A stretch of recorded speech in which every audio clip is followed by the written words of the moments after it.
नमस्कार, बहुत बहुत स्वागत है आप सभी का न्यूज 18 इंडिया पर। मैं हूं आपके साथ सुरभि शिरपुरकर। महायुद्ध को 1 महीना पूरा हो चुका है और आपके सामने इस 1 महीने की वो तस्वीरें हैं जो आज भी लोगों के जहन में जिंदा है।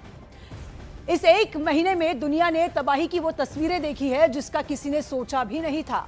आसमान से अंगारे बरसते देखे, बिल्डिंगों को मलबे में बदलता हुआ देखा। विध्वंस की वो तस्वीर आंखों में बस चुकी है जिसे भूलना नामुमकिन है। तो देखिए, आज इस महायुद्ध को पूरा 1 महीना हो चुका है। 28 फरवरी का वो दिन था जिस दिन इस वॉर की शुरुआत हुई थी।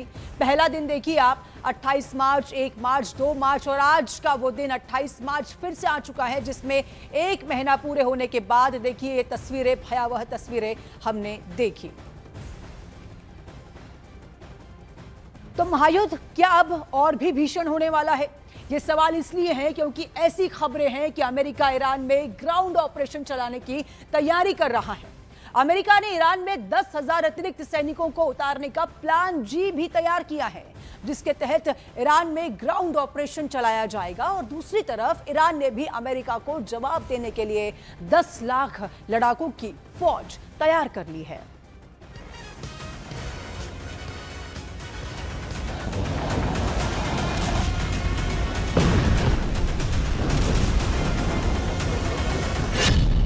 ट्रंप तैयार, अब ईरान पर अंतिम प्रहार।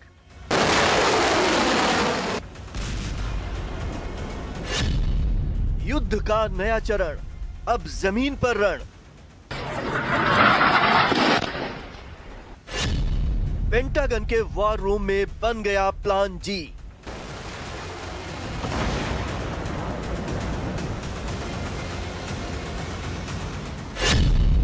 ईरान की धरती पर अमेरिका के 10,000 सैनिक। एक तरफ अमेरिका और ईरान के बीच युद्ध खत्म करने की बातें चल रही हैं। ट्रंप ने अगले 10 दिनों यानी 6 अप्रैल तक के लिए ईरान पर हमले रोकने का ऐलान किया है। तो वहीं दूसरी तरफ दावे किए जा रहे हैं कि ट्रंप अब वो करने वाले हैं जिसके बारे में किसी ने सोचा भी नहीं होगा।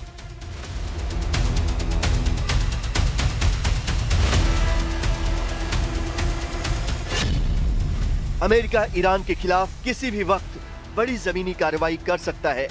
द वॉल स्ट्रीट जर्नल की रिपोर्ट के मुताबिक ईरान में अमेरिका 10,000 अतिरिक्त सैनिक भेजने की तैयारी कर रहा है।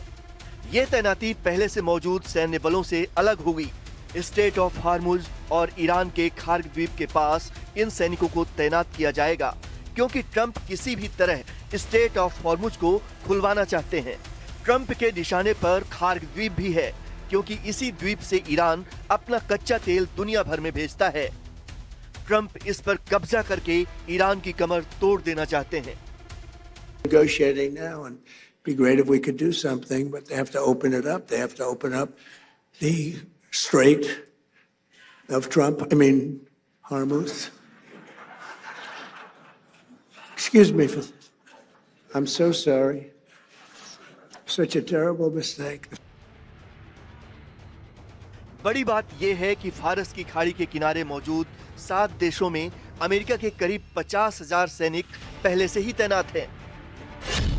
कुवैत में अमेरिका के 13,000 से ज्यादा सैनिक हैं। कतर में 10,000 अमेरिकी सैनिक हैं। बहरीन में 9,000 हैं। इसी तरह यूएई में करीब 5,000 और सऊदी अरब में 3,000 अमेरिकी सैनिक तैनात हैं। इराक में उसने 2,500 सैनिक तैनात कर रखे हैं, जबकि ओमान के बंदरगाहों का इस्तेमाल अमेरिका हथियार और गोला बारूद लाने के साथ अपनी नौसेना के लिए करता है।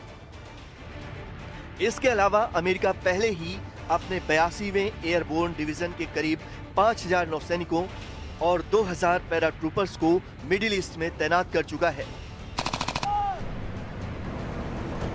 उधर ईरान ने अमेरिका के जमीनी हमले की आशंका को देखते हुए 10 लाख से ज्यादा लड़ाकों की फौज तैयार कर ली है।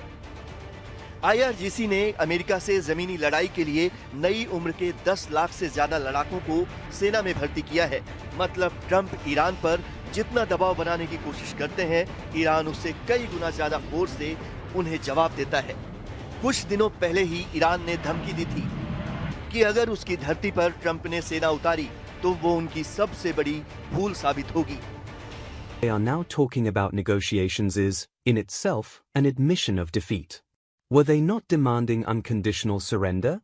So why are they now speaking about negotiations?